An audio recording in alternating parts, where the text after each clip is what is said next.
Continuación vamos a exponer sobre la fisiología del aparato respiratorio, correspondiente a la cátedra de medicina interna. Mi nombre es Charles Maldonado y el de mi compañera María José Ortega Vázquez. Con respecto al periodo embriológico, vamos a tener que este va a tener 5 etapas principales, ya sea un periodo embrionario, pseudoglandular, canalicular, sacular y alveolar, cada uno característico con sus semanas de evolución y sobre todo hasta los 8 años de edad, ya sea desde el nacimiento y ya sea las semanas de gestación. En las células alveolares vamos a tener dos tipos esencialmente de células, que estas van a ser los neumocitos tipo 1, ya sea escamoso, que es el 97% de células superficiales alveolares. Esta va a tener una línea fina de alveolos que va a ser para intercambio gaseoso. Los neumocitos tipo 2 ya van a ser cuboidales o agrupadas, que estas van a tener dos funciones, ya sean servir como precursores de células madres para dos tipos de células. Tipo 1 o tipo 2 va a proliferarse sobre todo el daño pulmonar y la secreción de surfactante de los cuerpos laminares, que este surfactante va a disminuir tanto la tensión superficial y el colapso alveolar, disminuyendo así el retroceso pulmonar y aumentando la compliance. Los macrófagos alveolares también va a ser otro tipo de células inmunitarias que se van a fagocitar materiales extraños, liberando citoquinas y proteasas alveolares. Se pueden encontrar tanto macrófagos ya sea encargados de la hemosiderina, que son células de insuficiencia cardíaca, ya sea en el edema pulmonar o la hemorragia alveolar. Tenemos algunas consideraciones del árbol respiratorio, ya sea una zona conductora o una zona respiratoria. Estas mismas van a estar divididas de unas vías respiratorias grandes, nariz, faringe, laringe, tráquea y bronquios, o de unas vías respiratorias pequeñas, ya sean bronquiolos, que se van a dividir en bronquiolos terminales. Estas van a estar de células cilíndricas ciliadas pseudoestratificadas que van a formarse sobre todo en el epitelio de los bronquios y van a extenderse hasta el comienzo de los bronquios terminales. En la zona respiratoria vamos a tener un parénquima pulmonar formado por bronquios respiratorios, conductos alveolares y alveolos que van a participar sobre todo en el intercambio gaseoso, principalmente en las células cuboidales o en los bronquios respiratorios. Estas células escamosas simples van a llegar hasta los alveolos y van a terminar en los cilios, en los bronquios respiratorios. Los macrófagos alveolares también van a eliminar desechos y participan sobre todo en la respuesta inmunitaria. Algunas estructuras del diafragma también vamos a tener que esto va a estar inervado por C3, C4 y C5, ya sea del nervio frénico, va a constituir sobre todo el dolor del diafragma o la irritación del mismo, ya sea por aire, sangre o pus en el peritoneo. En esta misma cavidad se puede referir también al hombro, ya sea en C5, o la cresta del trapecio, ya sea en C3 o C4. Tenemos algunos volúmenes pulmonares o algunas capacidades pulmonares, que estas van a ser ya sea el volumen de corriente, la reserva inspiratoria de volumen, la reserva expiratoria de volumen, el volumen residual, ya sea la capacidad inspiratoria, la capacidad funcional residual, la capacidad vital y la capacidad pulmonar total.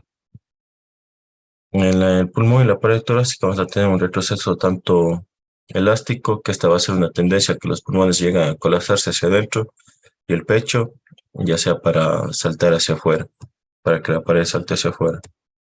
En el contenido de sangre vamos a tener sobre todo, ya sea por envenenamiento por monóxido de carbono, anemia, policitemia, metahemoglobinemia o la toxicidad por cianuro, cada una en diferentes concentraciones, ya sea de hemoglobina, saturación de oxígeno, de hemoglobina, ya sea disuelta en oxígeno o en cantidad total de oxígeno. Algunas características de intoxicaciones, ya sea de cianuro versus carbono, algunos van a inhibir el metabolismo aeróbico, ya sea a través de la inhibición del complejo de citocromo, llevando así a una hipoxia, que esto nos va a corregir completamente con suplementos de oxígeno y metabolismo anaerobios. En el monóxido de carbono vamos a tener que este va a ser ya sea de escapes de motores, calentadores de gas, víctimas de incendios, causando dolores de cabeza, vómitos, confusión, visión, trastornos en la visión, coma. Los mismos pueden tener un color rojo cereza en la piel, con lecciones ampollosas.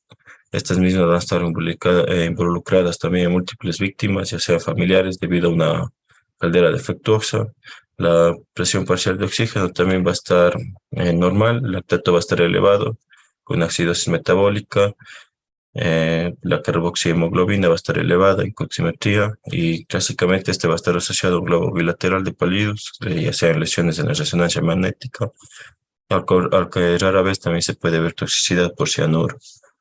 En la combustión por cianuro vamos a tener, sobre la toxicidad por cianuro, vamos a tener algunos productos sintéticos, ya sea algunos por ingestión o algunos por víctimas de incendio o intentos de suicidio.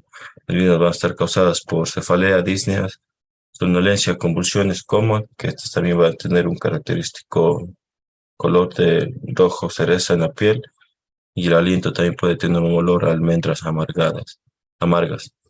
La presión parcial de oxígeno va a ser normal, el lactato va a estar elevado a nivel ácido metabólico, la curva va a ser normal, puede también aparecer saturación de oxígeno normal inicialmente, a pesar del amplio suministro de oxígeno, pero no se puede utilizar debido a la fosfolarización oxidativa ineficaz.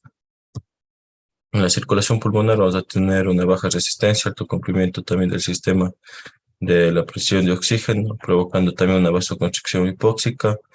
Tenemos una producción limitada, ya sea por una salud normal, de monóxido de carbono, nitrógeno, oxígeno. El gas de esta, sobre todo, se va a equilibrar a lo largo de la red capilar. El intercambio también puede ser solo en sí por el flujo de sangre.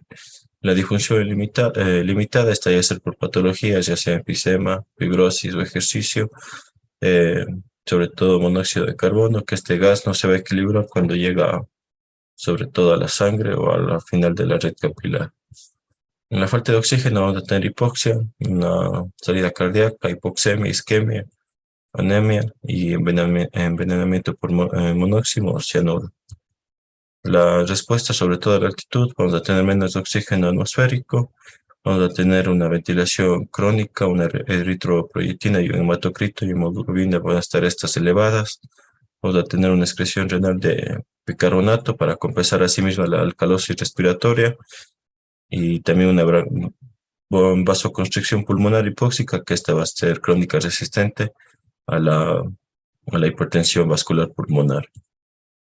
En la respuesta al ejercicio vamos a tener un aumento de CO2, sobre todo en la producción, va a subir el aumento de consumo de oxígeno, el desplazamiento también a la derecha. Vamos a tener una subida de ventilación para, sobre todo, encontrar el oxígeno, la demanda y eliminar sobre todo el exceso de CO2. Vamos a tener un aumento del flujo sanguíneo pulmonar debido a esto mismo al gasto cardíaco. Vamos a tener cambios en la presión parcial de oxígeno, pero sin el dióxido venoso y contenido en el oxígeno venoso también. La rinosinusitis, vamos a tener unos signos o síntomas que es la epistaxis, cáncer de cabeza y cuello, venoso, ya sea trombosis venosa profunda, una embolia pulmonar o alguna patología relacionada al mediastino, ya sea masas mediastínicas, mediastinitis, eh, mediastinitis crónica y neumomediastino. Según las patologías que se van a encontrar aquí, vamos a tener la bronquitis crónica, que se va a acompañar de sibilancias, crepitantes, cianosis, disnea, retención de CO2 y policitemia. En el asma, esta es la línea de base asintomática con episodios intermitentes de tos, sibilancias, taquimia, disnea, hipoxemia, y hay una relación inspiratoria y expiratoria, también taponamiento mucoso. Los ataques graves pueden provocarse también un latido paradójico y estas pueden ser encadenadas por lo que serían infecciones virales, alérgenos o estrés. El pulmón digestivo, este puede conducir volúmenes altos pulmonares. El paciente se va a presentar con respiraciones cortas y superficiales. En la lesión por inhalación y secuelas, esta es una complicación de la inhalación de estímulos nocivos, como por ejemplo el humo. También está causado por el calor y por partículas o irritantes. Se va a dar una traqueobronquitis química, un edema, agonía, y muchos van a presentar quemaduras de segundo grado, inhalación de de monóxido de carbono, intoxicación por cianuro o intoxicación por arsénicos. En la silicosis, los macrófagos van a responder a lo que sería la sílice y liberan factores fibrinógenos que van a producir lo que es una fibrosis. Se cree que la sílice puede alterar todo esto en los macrófagos. Va a afectar los lóbulos superiores y también va a haber calcificación de los ganglios linfáticosiliares. El síndrome de dificultad respiratoria aguda va a tener una liberación de citocinas proinflamatorias, va a haber un reclutamiento de neutrófilos, activación y liberación de mediadores tóxicos, va a haber daño endotelial, capilar y permeabilidad de los vasos, y va a haber una fuga de líquido rico en proteínas hacia los alveolos, y va a haber la formación de membranas hialinas intraalveolares, se va a dar el edema pulmonar no cardiogénico. Entre otras patologías tenemos la apnea del sueño, la hipertensión pulmonar, la hipertensión arterial pulmonar, tromboembolismo crónico y el multifactorial. En la apnea del sueño es una alteración del esfuerzo respiratorio, va a estar causado por lesiones o toxicidad congestiva o por opioides. En la hipertensión pulmonar, esta tiene que estar elevada mayor a 20 en reposo. Los resultados es de una arteriosclerosis, una hipertrofia medial, fibrosis de las arterias pulmonares, lesiones plesiformes, resistencia vascular pulmonar a lo que es a la presión. En la hipertensión pulmonar arterial, a menudo esto es idiopático, se va a dar más en mujeres que en los hombres. Esta puede ser hereditaria y puede deberse a una mutación inactivante de lo que sería el gen BMR2, y este tiene mal pronóstico.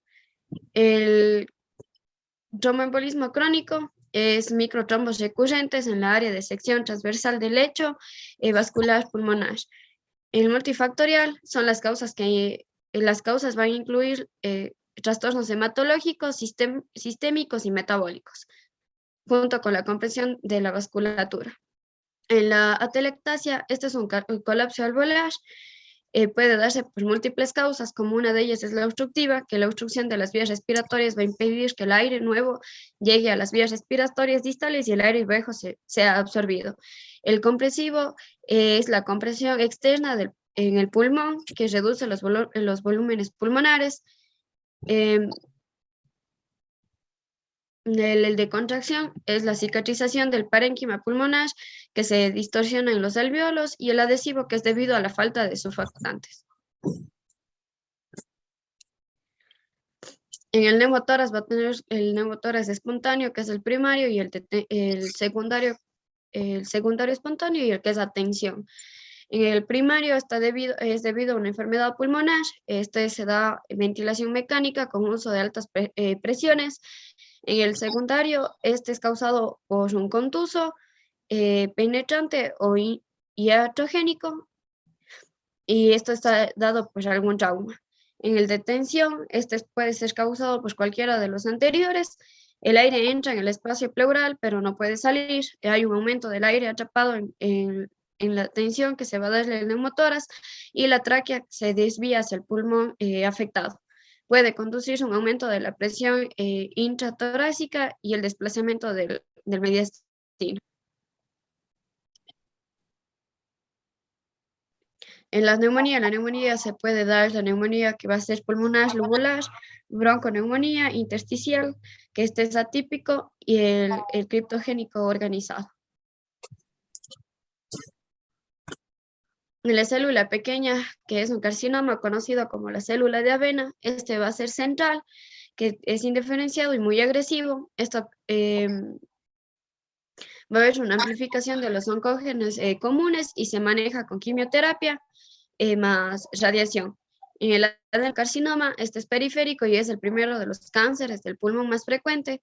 Hay un subtipo más común en personas que no fuman y más común en mujeres que en los hombres. Entre los fármacos que tenemos para estas patologías vamos a encontrar los bloqueadores H. Hay los de primera generación y los de segunda generación, que tienen su uso clínico como también sus efectos adversos. Entre ellos vamos a encontrar el antileucotrienos, antiinmunoglobina E monoclonal de terapia, metilsaltinas, cromonas y antiinterleuquina 5 monoclonal para terapia. Gracias.